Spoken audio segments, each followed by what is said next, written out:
আমি এখন মুরগির মাংস রান্না করছি। আজকে শুক্রবার, যেহেতু ভালো মন্দ দুপুরে রান্না করতে হয়। কয়েকদিন পর পর গরু মাংস খেলাম, এর জন্য আর গরুর মাংস ভালো লাগছিল না। তাই ছেলেরই পছন্দই মুরগির মাংস রান্না করলাম। এই মাংসটা প্রথমে আধ ঘন্টা সমস্ত মশলা দিয়ে মাখায় রাখছিলাম। তারপরে আলাদা করে মশলা আবার ভুনাও করছিলাম। সেই মাখানো মাংসটা সেই মশলার মধ্যে দিয়ে আমি আবার অনেকক্ষণ ধরে কষিয়েছি।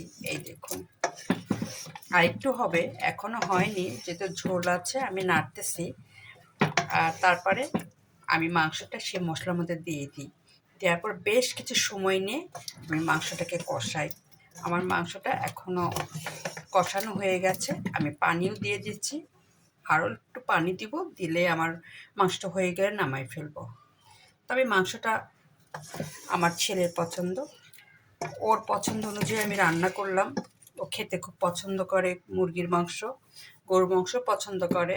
তবে হলো, যদি আপনার গরু রান্না করা না হয় তাহলে মুরগি পছন্দ করে। তা আমি আজকে ওর দিকে তাকিয়ে আমি মুরগি রান্না করেছি, তার সঙ্গে বেগুনের চপ করেছি আর করলা ভাজি করেছি।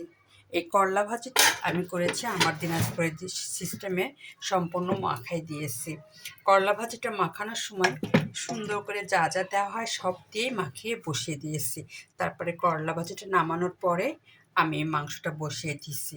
মাংসটা বসানোর পরে আমি বেশ কিছু মশলা আগে ভুনা করছি, তারপরে মাংসটা দিয়েছি।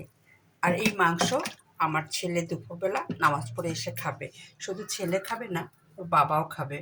কারণ আমি একটু শুক্রবারে ব্যস্ত থাকি, যেহেতু নামাজ পড়ে এসেই বাবা ছেলে খেতে বসে টেবিলে। এজন্য আমিও একটু তাড়াতাড়ি করি, যাতে ওরা এসেই খেতে পারে। এই জন্য শুক্রবার আমি এত ব্যস্ত থাকি যে আমি এক কাপ চাও সকালে খেতে পারি না। আর সকালে খেতে হলে আমার তো আবার বেলকুনিতে না গেলে ভালো লাগে না চা খেতে। আমি যখনই চা বানাই, আমি বেলকুনিতে যাই, বসে বসে চা খাই আর আমার গাছগুলো দেখি। আমার খুব শান্তি লাগে। এছাড়া আমার রান্নাঘরে বসে চা খেতে ভালো লাগে না, আর টেবিলেও বসে চা খেতে ভালো লাগবে না। আর এজন্য চাটা আমি আর বানাইনি। এখন দুপুরের পরে সন্ধ্যার দিকে আমি একটু চাটা খাবো, যেহেতু সকালে খাইনি। একটা তৃষ্ণা আছে, তবে কাজের চাপাচাপির কারণে আমার চায়ের কথা আমি ভুলে যাচ্ছি আপাতত। কারণ শুক্রবার রান্না কমপ্লিট করতে হবে 1টা 1:30টার মধ্যে।